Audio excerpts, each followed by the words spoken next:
Brīvdienās Daugavpilī notika ceļu satiksmes negadījums. Viens no avārijas cēloņiem varētu būt, ka mašīna nokļuva uz apledoša ceļa un nebija nomainītas riepas. Sīkāk par avāriju pastāstīja Latgales reģionālās pārvaldes ceļu policijas priekšnieks Aleksandrs Liņkevičs. Ceļa posmā automašīna tika uz, kā es jau teicu, apledoša ceļa. Autovadītājs nesavaldīja transporta līdzekļi un mašīna apgāzās. Kā rezultātā gāja bojā pasažieri. Šajā laika periodā, kad rudeni nomaina ziema, naktis bieži ir sauss un uz asfalta parādās neliela leduskārta. Ja cilvēks nav gatavs šādam laika apstākļu maiņām, bieži autovadītājs nevar savaldīt savu spēkratu. Cilvēkam ir jābūt gatavam vienmēr savest savu autotransportu tādā kārtībā, kā prasa laika apstākļi aiz loga.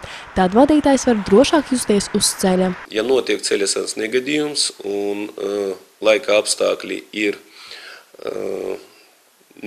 pavisam vasarīgi, tas varētu būt gan ledus, gan sniegs, gan kaut kādi citi apstākļi.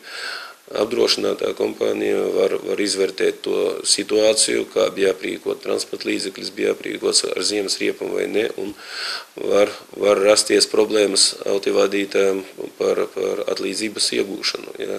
Tāpēc vajag padomāt arī par šo jautājumu, kā arī, ja notiks ceļa satiksmes negadījums un cietis cilvēki, ja, arī tiks vērtēts tas, ka autovadītājs bija gatavs tiem ceļu satiksmes un meteoroloģiskiem apstākļiem. Ja, tāpēc, ka ja vadītājs redz un apzinās to, ka viņa tehniskais aprīkojums transporta līdzekļa neatbilst meteoroloģiskiem apstākļiem, sniegs, kā es jau teicu,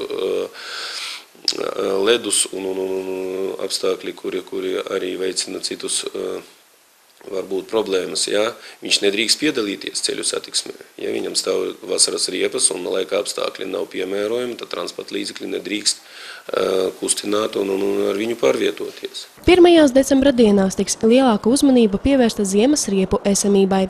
Ziemas riepu protektoram ir jābūt vismaz 4 mm. Sods par to, ka automašīnas riepas nav nomainītas uz tām, kuras ir nepieciešamas ziemas periodā, ir 30 eiro.